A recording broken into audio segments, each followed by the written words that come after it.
What's the best way to crack a bar of Turkish taffy?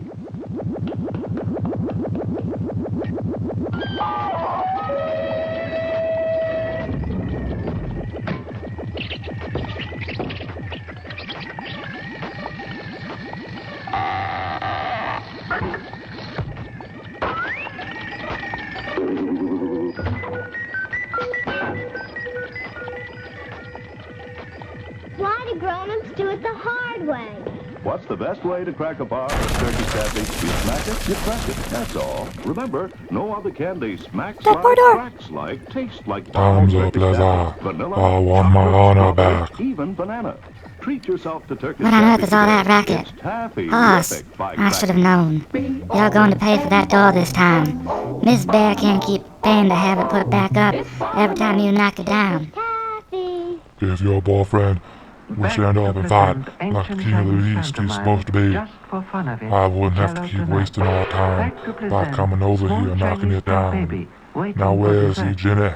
Lazar is not my boyfriend, Horace. As for where he is, I'm right here, Horace. Lazar, all cooped up, surrounded, with nowhere to run to, no excuses to get you out of the fight. You're on my hand. Excuse me, but wasn't I the one who clocked you and laid you out last time? I should think discretion would be the better part of valor here, and it would be you who would be the one who would be on the run, Horace. When a man's honor has been taken from him, nothing matters more than getting it back, Lazar. Now, are we fine here, or do we take this outside like gentlemen?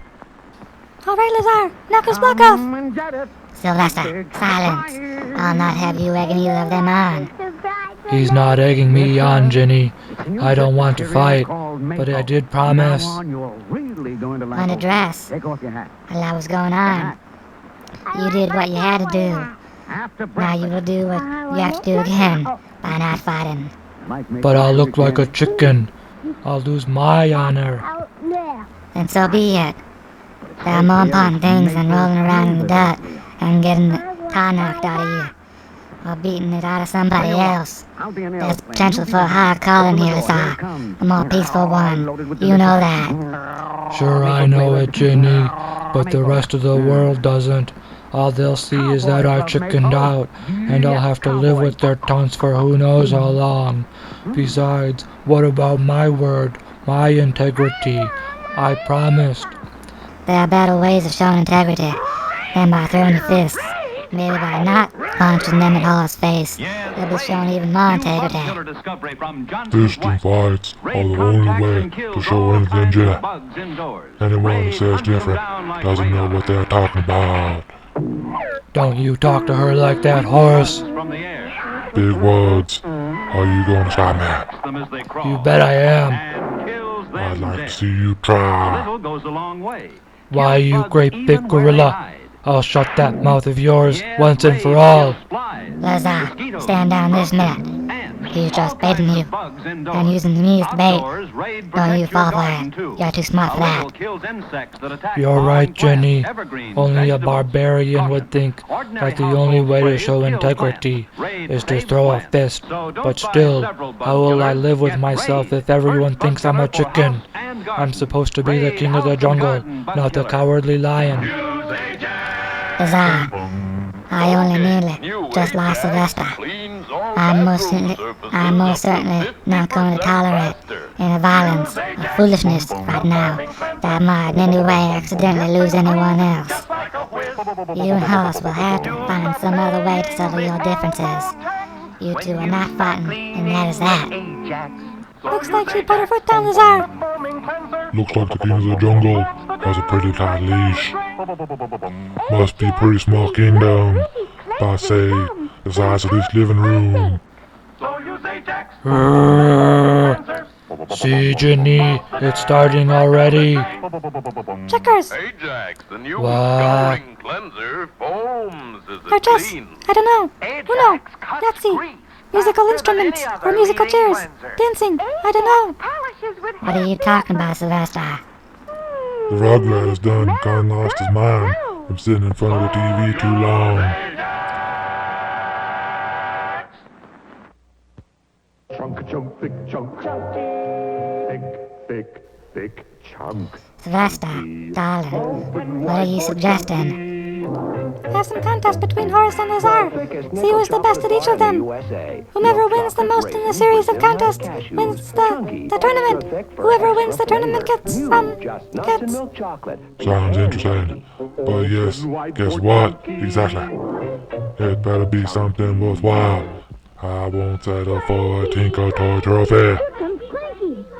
I'll move it. No. How about a home-cooked meal? No. An nice homemade sweater. No. How about a date with Ginny? No. Not in your life. That might work. Sylvester, what would make you suggest something so vulgar? I've seen it in TV shows and movies. Besides, they seem like the only thing Horace would agree to. He's right. Other than a fight, it probably would be. Well, no. I will not be the prize for a contest. Never, ever, ever. It goes against everything I believe to be true and right about the value of life. Then we're back to fighting, Lazar. No, you're not fighting, Lazar. I absolutely forbid you to fight. Clever. Looks like you're going to be fighting with someone tonight, no matter what, Lazar. How do I get myself into these situations? Is it movie time? Well, whenever you'd have a problem in the past, you and Jingles would watch a movie. Maybe that would work this time. Maybe it would, Sylvester.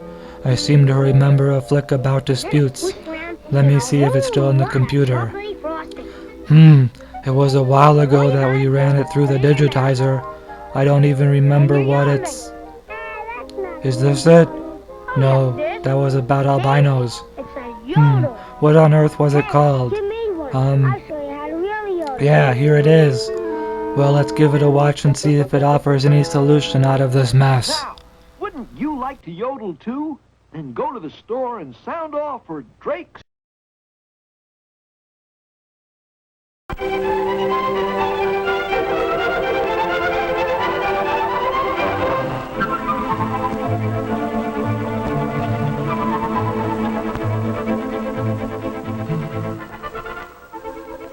Here come Alice and Jerry and Eddie on their way to school. Uh-oh, what does Alice see?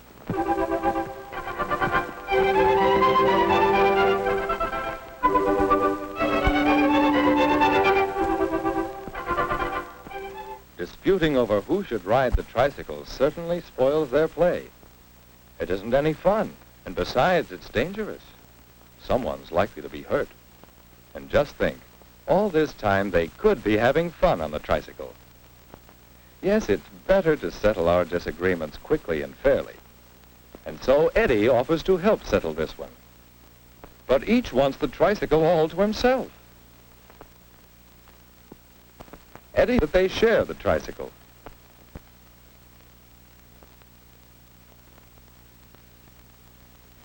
That's certainly more fun than disputing over it, isn't it? We call this way of settling a dispute a compromise. That's when neither has his own way entirely. They both give in a little and share the bike. And here's another way to compromise. Take turns driving the bike. Often, as we play or work together, we have to compromise to settle some of our disputes.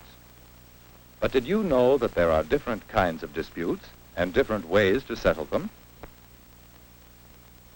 Let's watch for them as we go on to school. On the school grounds, Eddie and Jerry rush off to play ball. And Alice goes to play jump rope with the others. She doesn't try to break up the game. She shares and waits her turn. Compromises are one way to settle some disputes quickly and fairly and prevent other disputes starting, such as, who shall drink first at the fountain? Meanwhile, Jerry and Eddie are playing work-up baseball. Oh, Bill really hit that one. Good catch, Jerry. And the rule is, Jerry gets to bat next. And Bill changes places with Jerry in the field. So Bill wants to use Jerry's new glove. But Jerry won't let him.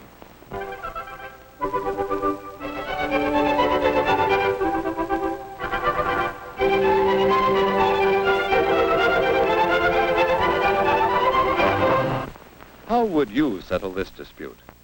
Well, the glove belongs to Jerry, so he can share it or not as he likes. Since Jerry's glove is just new, we can't blame Jerry now. Later, when the glove is not so new, he'll probably agree to share the glove. The bat and ball, though, belong to the school, so we all do share them. That's the rule. So here's another way to settle some kinds of disputes. Obey the rules.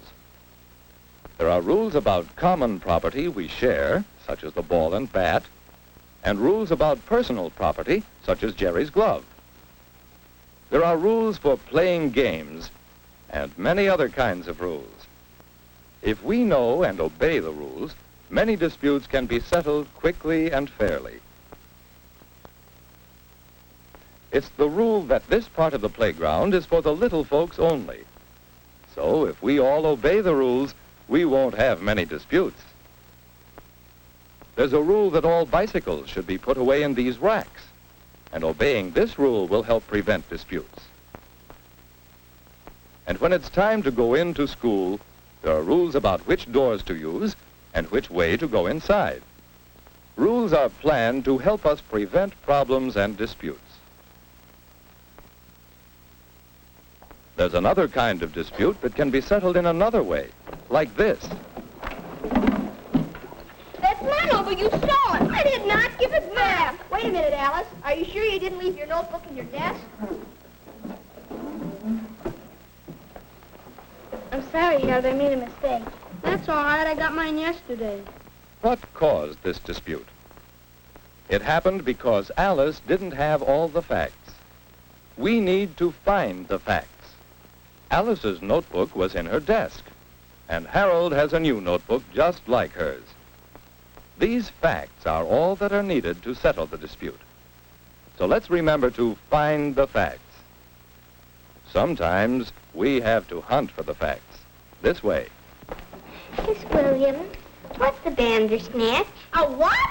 A bandersnatch. There isn't any such thing. There isn't even any such word. There is too. It's in a poem I read. Miss Williams, isn't there such a word? Where do you think you could find out? We could look it up in the dictionary. Yes, let's. Jerry and Betty don't need to argue. They can easily find out who is right. Find the facts, and you can settle the dispute. Bandersnatch. A fabulous animal in Through the Looking Glass by Lewis Carroll. See? That's where I read about it. A fabulous. Does that mean it isn't a real animal, just a made-up one? In this case, yes. There is such a word. It does help to find the facts. Morning. I want you to start thinking about choosing a representative for the playground committee. The committee will help decide what kinds of equipment to buy and what safety rules to make for the playground. Now, we must choose someone to represent our class on that committee. I I think Jerry, because he can play baseball like anything. And besides, he's got a new baseball glove. Yeah, Jerry's a good choice. We want someone who knows a lot about games. Oh, that doesn't matter so much. We want someone who gets along with people. So I think it should be Eddie. Eddie knows how to settle arguments. He can play baseball pretty well, too. Let's put Eddie on the committee. Jerry! Eddie! Jerry! Wait a minute. How shall we choose our representative? How shall we settle this? How can this dispute be settled? Well, we know some different ways of settling disputes. Will one of them help here? A compromise helps settle some disputes. Each person gives in a little bit, and then both can have part of what they wanted. But how would a compromise help choose between Eddie and Jerry? They can't both be on the committee, and they can't take turns. No, that won't help. Obey the rules? Well, some disputes can be settled this way. But the only rule to follow in choosing a representative is to choose the best person for the job. Who is best? How can we decide? What about finding the facts? That's often a good way to settle disputes. But we need more than the facts here.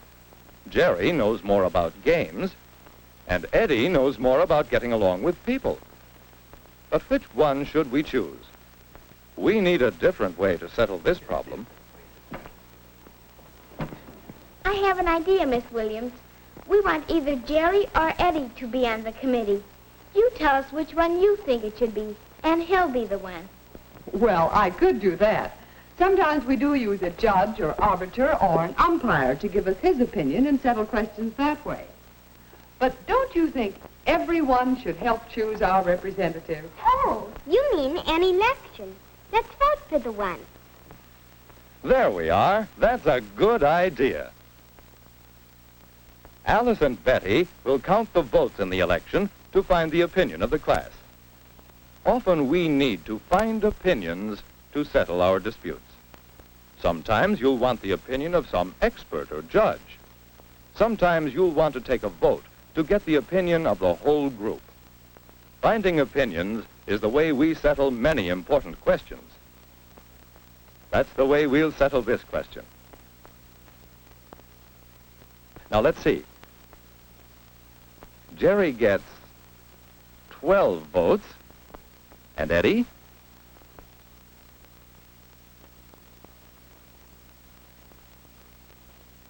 $15 votes. Eddie wins. So he's elected to be on the playground committee.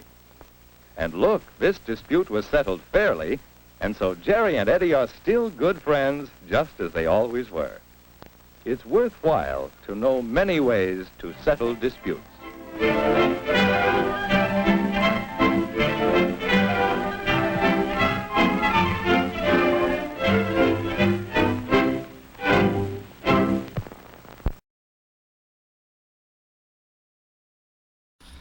Ginny, I don't see any way around the fact that if you want to have this fight cancelled, you will have to compromise. Compromise works both ways. If I give in to the idea of a date, I'm going to expect something in return. What do you want? A pizza party. I can arrange that. Don't be silly. I do not want a pizza party. What do you want then? I don't know yet, but I'll think of something. When I do, I don't want any arguments about it. Is this something both of you will agree to? Lazar? Sure. Us? Well, for a date, why not? How bad could it be? I don't like the way you phrase that. As if something that I would suggest would be akin to eating poison. But I'll let it pass. This time, I know you aren't used to dealing with females, at least on a regular basis. Now there needs to be some rules to this contest. Rules? For what? To ensure the integrity of the contest itself. Now, rule number 1. The first person who throws a punch or starts a fight automatically loses the entire contest. Not just that particular event, but the whole show. The date goes to the person who gets hit. This also goes for personal possessions. No destroying property. This thing sounds way too civilized for my taste. Do you want your chance at a date? Well, yeah. Then behave. It would have been so much easier to just end things in a fist fight and let the toughest man get the girl. This isn't the old West Horse. We do things different in our modern age of civility. Now hush. Rule number 2. Cheating is an automatic disqualification. You cheat, you lose that portion of the contest, and the victory goes to the other person. We'll then move on to the next event. Sounds fair. Rule number 3. There's an ethics code in play. Anyone caught breaking it, an automatic disqualification. Total victory to the opponent, as well as the date. It's hard to explain, but let your conscience be your guide on this rule. When you need a dictionary to understand the rules. Rule number 4. No being a sore loser. Whomever gets the date, gets the date. No sulking, Lazar. What's that supposed to mean? This isn't an official rule, is it? Does Sylvester think I'm going to lose? Of course not, Lazar. But it's a good rule nonetheless. Whoever wins, wins. There won't be any ridiculous endless recounts. Now does everyone agree on the rules? Well, all but the last one, but yeah, I guess so. Agree on. Sure. Understand, on the other hand. Fine then. Games, they are about to commence.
I just finished going through Orville's study. There's nothing, Jingles, absolutely nothing in this house that my son left behind that would be a danger to his younger self or the time stream. Even so, double check for me. These old eyes aren't what they used to be. I very well may have missed something. I'll take over watching for Jason. Are you sure he'll be along? As sure as I am about anything. I know he'll be here, I just don't know when. When he does arrive, we'll need to be ready. We won't have long. A few minutes will mean the difference between life and death. Well, this old body can use a rest. At least this time tunnel of Ariel's makes a racket. What a lovely alarm clock. Yeah.